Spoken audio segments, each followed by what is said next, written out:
Howdy y'all, and welcome to the 10 at 10. We're MrMaple.com, a family mail route business. We ship directly to your door. We do over 1,000 varieties of Japanese maples, and we list 10 new trees, actually 20, every single Tuesday and Thursday at 10 a.m. Man, make sure you guys go and cruise the website. We're always got some kind of crazy sale going on. And our 10 at 10s is where we bring like some really top premier cultivars to you guys. Try to bring some exciting new plants for your garden. Bring attention to some cool cultivars. That's what I love about the 10 at 10. It's like a way for us to highlight some of the really cool stuff that we're putting out. And this is the 10 at 10 for June 10th of 2024. Since we do so many of them, we have to make sure we state the date in every single video. Yeah. Guys, we got some cool plants. There's gonna be some heavy hitters on today's 10 at 10. We're starting off with Acer Palmatum, Beni Hoshi, also known as Ruby Stars. Really cool plant. I like this one, man, because I think it's one of the few of those reds that goes to more of your yellow fall color, which is it kind of puts it in its own category. I think when you're thinking about red Japanese maples, typically they go to a more crimson red color in the fall. This goes to some bright yellows. And I love the springtime too. That's really where it gets its name of Ruby Stars. In the early spring, you have these little star-shaped leaves, you know, almost like a bloodgood leaf, but a little bit smaller. And they're more cherry red to ruby color in the early spring. And then you start to get a chartreuse veins on the interior of the part of the leaf. It is exceptional. Gives you some dynamic color. And then when you see from going from that dynamic ruby color to that yellow fall color, it just is amazing. One of the things that's most impressive to me about this is a dwarf Japanese maple, compact form, but it stays more upright. So it fits in the landscape really easily. You know, many of your red dwarfs, you think Rhode Island red, you're thinking spreading. Yeah. With Beni Hoshi or Ruby Stars, you've got a nice upright dwarf for the landscape. Yeah, absolutely. Great for containers. This would be great to put one in a nice container and put it up on the patio or the back deck, something like that.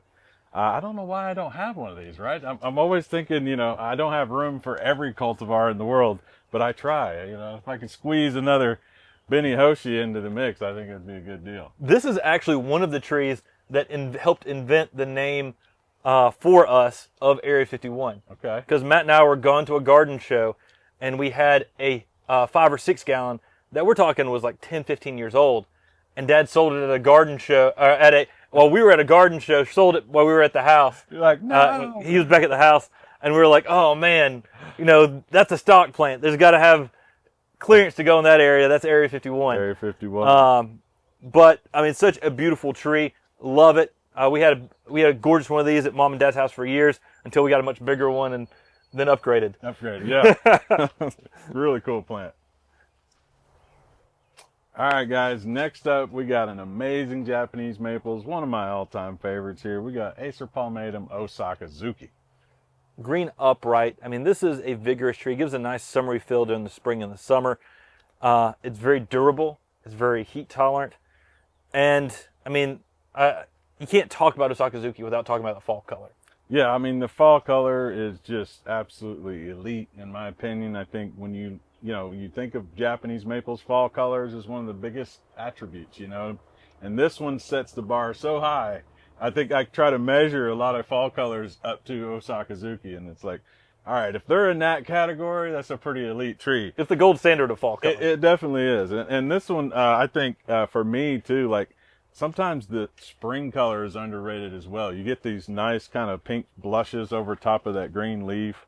And then the Samaras, too, kind of adds a nice contrast to it. I like this so much, I've got 2 of them in my garden. I've got one in the backyard and one in the front. Because I was like, man, I want to see that fall color no matter where I'm sitting in my yard, in my garden areas. Now, while I said it's the gold standard of fall color, it doesn't go gold in the fall. It actually goes more on that red side. Slight orange in there, so slight, just a more picked up kind of red color. It's known as one of the best red fall colors of any Japanese maple by far, and it's very consistent. Now, often I'll get confused in the early stages whenever I was growing this tree. I thought I'd missed fall color because Japanese maple sometimes will go to a brighter color and then go to a darker color after.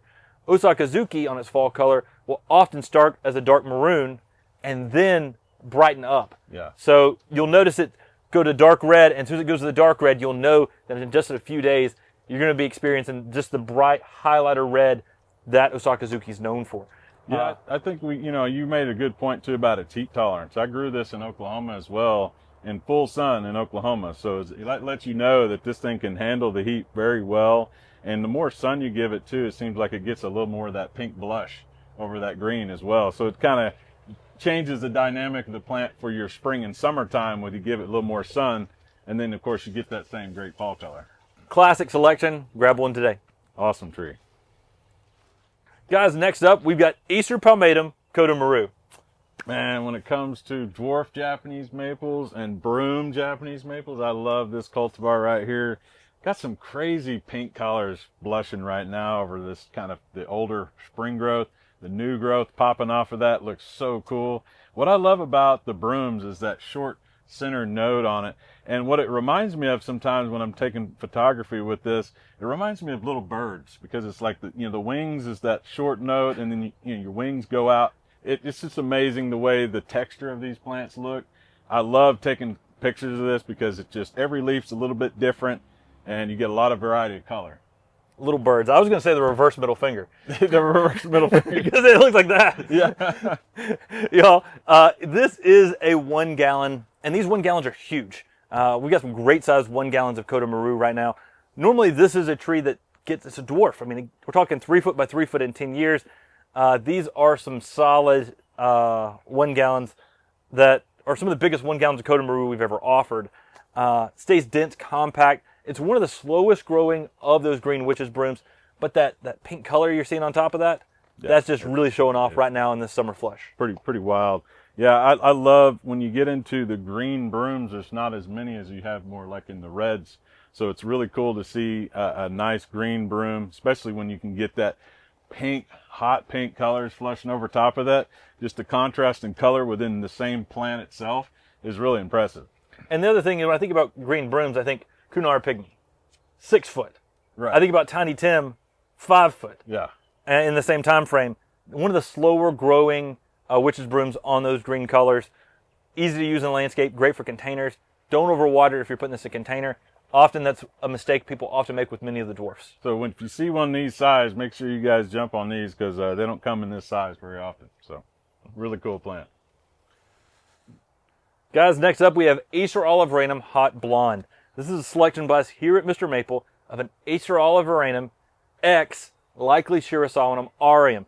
And it gives you the heat tolerance, the vigor of Acer Oliveranum with the color, that bright yellow color everyone loves with the golden full moon Japanese maple. I mean, this is heat tolerant, it's vigorous. Guys, this is a tree that's easy to grow and it's going to be beautiful in your garden.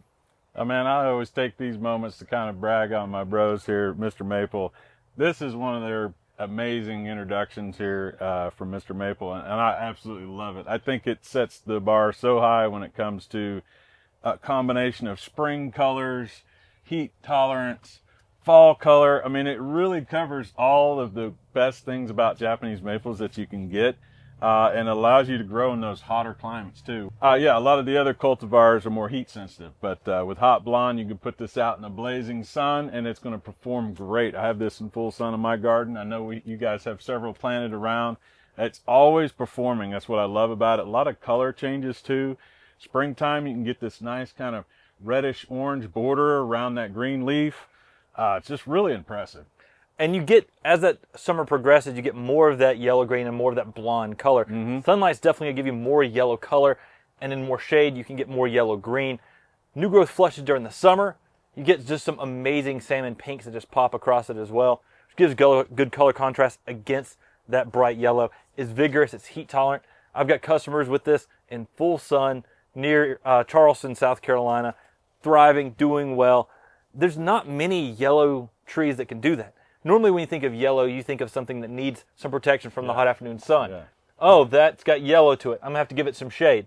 That's not the case with our Heat Seeker series, and not the case with Hot Blonde. They actually seek out the sun. They prefer more sunlight, and you'll see them actually growing more vigorously in a more sunlight condition than a more shaded condition.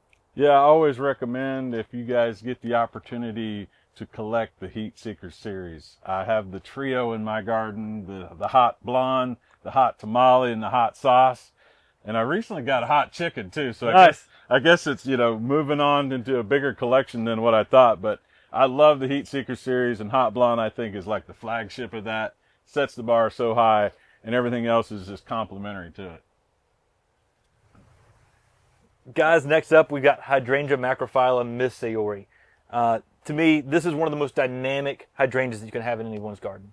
Yeah, when it comes to hydrangeas, what really stands apart with this is that dark maroon foliage. I mean, you don't really think of the foliage when it comes to hydrangeas. Usually you're thinking of those blooms, but this gives you that foliage interest when it first starts to come to life, and then you're kind of anticipating those blooms on top of that. So it really does, like, to me, it gets me excited about kind of that summer season in the garden where you're starting to have some of your summer blooms come to life. The hydrangeas, man, the gigantic blooms on the top. This gets a nice pink color with a little bit of white in there. It really, the contrast is amazing. Now, this was bred by one of the top breeders in Japan on hydrangeas. And the unique thing is normally you have, with a hydrangea, you have this big cluster of blossoms, but individual blossoms on each thing. Now, this breeder has developed basically where each individual blossom is a double. So each individual blossom gives you a fuller look to the bloom itself. And then with this, when you get the pink and the white, it's a variegated bloom on top of being a double. Dude, yeah. On top of having this dark leaf, guys, it doesn't get more ornamental than this. This gives you foliage interest, this gives you bloom interest, and it's one of the most flashy, amazing hydrangeas I've ever seen. Yeah, we've got a really, really nice big set of these too, so I hope a lot of you guys out there get to experience having Miss Aori in your garden. This was one that my wife really loved, and she got early on when we moved here to North Carolina. We had to have one in our garden, so it's exciting that we're able to offer this. I think, when it comes to the garden, I'm always looking for plants outside of the maples to add with the maples. And I think this is the perfect pairing with a lot of different varieties out there, like the Kotamaru that we just talked about. Really cool plant to pair that with. Yeah, pair this with, I think, something like a yellow. Something like summer gold. It's going to contrast with the leaf. And something like the hot blonde that's going to get upwards. Maybe give some shade as it grows for Miss Aori. I mean, I love, this is one of my favorite hydrangeas of all time. And it's going to be hard to beat. I mean, they keep coming up with really cool ones, but this is kind of like everything you can think of in a hydrangea. Now, hydrangeas, they're great in the ground, but they also do well in containers. So this is a great container plant to put around in your garden or on your patio or near your pool to get something extra flashy with that extra flair, foliage interest, and blooms. Yeah, it's going to be hard to top this one, right? All right, guys, we got a killer variety coming up for you here. We got Acer Palmatum Kryptonite. Guys, Kryptonite, it shines in the summer. We're approaching summer, and the variegations become more and more prominent. This is found as very good sport on the very popular cultivar Makawa Yatsubusa. Tight, dense layering habit. But in the summer, the variegation starts to be really pronounced, and it has almost an elongated leaf and a variegation that's very similar to Mani no Sato. Yeah, I mean, when it comes to the Makawa seedling varieties out there, you're always looking for something that's kind of sets itself apart. And what I like about this is that it's not just focused on spring color interest, which a lot of the newer ones are. This gives you texture and variegation. So it's like, it really does up the game when it comes to the Makawa seedlings. Kryptonite, man, one that you guys named here at the farm. Such a killer cultivar. I love just that, like you said, that elongated lobe, that green on green variegation is really, really prominent when you get into the later months of the summer. I've got one of these planted in my garden. I absolutely love the texture of it. Now, one thing that surprised me too is in our Makawa gardens, we've got a lot of different Makawa variations. Fall colors can be very similar on many of the Makawa Yatsubusa variants. This one, you actually get a fall color similar to something like Mani no Sato, with yellows, with orange in there, and which is really impressive. Very different than what you normally get with Makawa Yatsubusa, which may give you, some yellows and oranges and reds throughout the season. But this one is going to have a different time frame and different colors than many of your other Makawas in the fall. Definitely, if you're collecting the Makawa series, you definitely have to have a Kryptonite. I've got kind of a Makawa garden going on. I know over at Matt's house, he's got this really cool killer Makawa garden going on. So if it's on your list to complete the sets of Makawa varieties, definitely get the Kryptonite. Guys, next up we've got some 3 gallons of Acer Palmatum Amber Ghost. Woo, we're kind of hiding behind these big trees here, but man, Amber Ghost, Talon Buckholt's introduction, one of my favorite reticulated varieties. I think when you think of the reticulated types, I think Amber Ghost really does perform, I think, in the top tier of those category with the reticulated. Really nice kind of pink blushes when it comes into spring, giving it kind of that amber color. I love this tree. I've got one in my garden as well. Now, one thing to note about Amber Ghost is it just has that just amazing reticulation. It's heat tolerant, it's upright, it's got amazing good fall color. It's often some of people's favorite of the Ghost series, and it's very colorful all throughout the season. Now, our 3 gallons we've got today, these are 3 gallons from our Buckholtz farm. So it comes in one of our Buckholtz 3 gallons.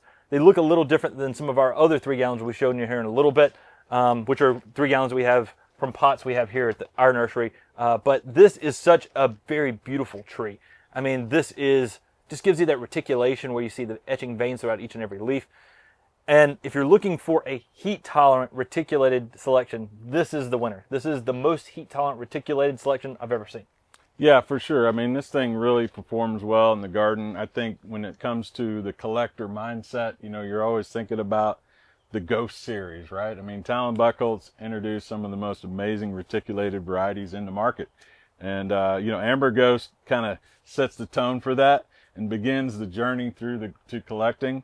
Definitely the Ghost series was one that early on in my time of getting into maples was just this idea of having that whole series in my garden. You know, I had the Grandma Ghost, had the Sister Ghost, the Amber Ghost, and they all play so well off of each other too. The different styles and colors, just really, really interesting. And I think Amber Ghost, especially in the fall, looks really, really nice. This kind of bright pink red.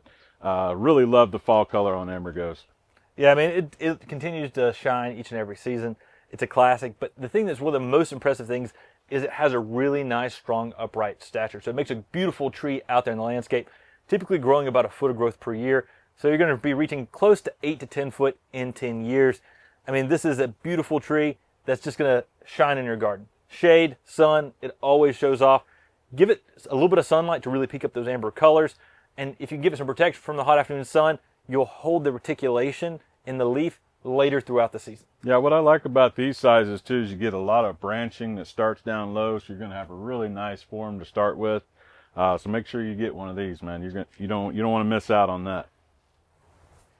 Guys, next up we've got a Japanese black pine that I love. I'm a big fan of the Japanese black pines. This particular one, Kotabuki. Yeah, this thing looks amazing. We got some large sizes in this as well, which is rare for our conifers. You know, a lot of times we're just in the 1 gallon sizes in conifers. So to get something this size to start with is really, really cool. I love the black pines, man. I've got a couple of them in my garden as well. I don't have the Kotabuki. I've got Yatsubusa, and I think, I can't remember the other name on the other one that I have, but this definitely, I love the texture. Like you were talking about how it's got a shorter needle to it, which kind of gives it a more tight, compact look to it. Absolutely beautiful texture on that. I love what this can do for your garden. The short needles, the compact form. Pinus and birds' they just give you this extra presence out there in the landscape. And this is a tree that is very easy to wire and to shape. So if you're wanting to add some extra flair in the garden, great way to do it. You may know that there's a maple named Kotabuki, and now there's a pine named Kotabuki. Kotabuki is a Japanese drama where they would put the different actors would put on different masks and costumes, Gotcha. and sort of create this play. This will add that dramatic effect in the landscape, and that's really where it gets that name Kotabuki, is because it's very dramatic in your garden. It gives you that Japanese aesthetic of a Japanese garden, but also if you're wanting to wire and shape, this is an easy one to do that. And we've got some really good sized 3 gallons here to take advantage of. We also will be dropping some 1 gallons as well. So guys, some really cool sets of Kotabuki coming out, available today on Mr. Maple. Absolutely. Really cool conifer. Definitely get one of these in your collection. Guys, next up, we've got a super awesome tree, Acer pseudosubuldianum hazelus. Yeah, this thing is huge, man. We got a beautiful 7 gallon here. Great structure on this thing. I've seen through the sets of these too, man. They all have really, really nice structures to them. So I think you guys get excited about getting a bigger size of this. If you want like an immediate impact in your garden, these sizes and shapes on these are just absolutely beautiful. Now, Hazelus is named for Ed Hazelus. He was the creator who started developing cold-tolerant Japanese maples for Minnesota. I had the pleasure of speaking on the phone with him. He's the founding, like the idea of trying to create something that's a hybrid with a Pseudosubuldanum X palmatum. Sue Weegriff, who we had on our podcast as well, went into this as well. This is a next level tree. You get a leaf that's a little more full than a typical Japanese maple, almost Pseudosubuldanum-esque, but it's divided a little bit almost like a Matsumuri. And you get this unique, very dense, great fall color Japanese maple that can be beautiful in anyone's garden, but it can go down to negative 30 degrees Fahrenheit. That's impressive. Normally Japanese maples, Acer palmatum, can only go down to negative 20. You know, Ed Hazelus, genius in the development of this, created, and it'll actually go down to negative 30 degrees. That is next level, game changing, and a zone breaker to make people realize that you can grow a Japanese maple in a zone 4. That is impressive. Yeah, it's a really cool tree too. I love the transitions of color that it goes through. When it comes out in the spring, you get a little bit of kind of a burgundy blush over that green. Then you get into the greens for the summer, and then you get to some yellows transitioning to oranges and reds. I mean, it's really impressive, the variety of color that you can get out of this plant. And I like the kind of the, like you said, it almost has that Matsumuri style leaf, which is one of my favorite styles of leaf. A little bit of serration on the edges of those lobes too. So just playing off of just all these different textures and combinations of characteristics to it. Absolutely amazing, guys. This tree right here, I think if you get one of these in your garden, you're going to be so happy that you went ahead and got one of these. Guys, next up, we've got some nice size 3 gallons of Acer palmatum La Diablo. Man, this thing is huge. We got a really nice size of these. All of them are really nice and tall, great structure to them. And the spring color on this thing is absolutely amazing. I was just kind of refreshing my mind because it's been a little bit since I've seen these in the spring. Bright oranges, nice little border to it as well. Then kind of going to the yellow, keeping that orange border to it. Really crazy spring color. If you're wanting a spring interest Japanese maple, this is it right here. Yeah, almost like Winayama, but more intense. I mean, that's where it gets the name of La Diablo, which translates as the Devil Woman. Very vigorous, upright, super heat tolerant, but it's going to give you amazing colors in that spring garden. Got some great fall color as well. And we got some 3 gallons, some giant 3 gallons. These ship in our long boxes. Guys, you can get a great sized tree to really add some dynamic interest in your garden right away.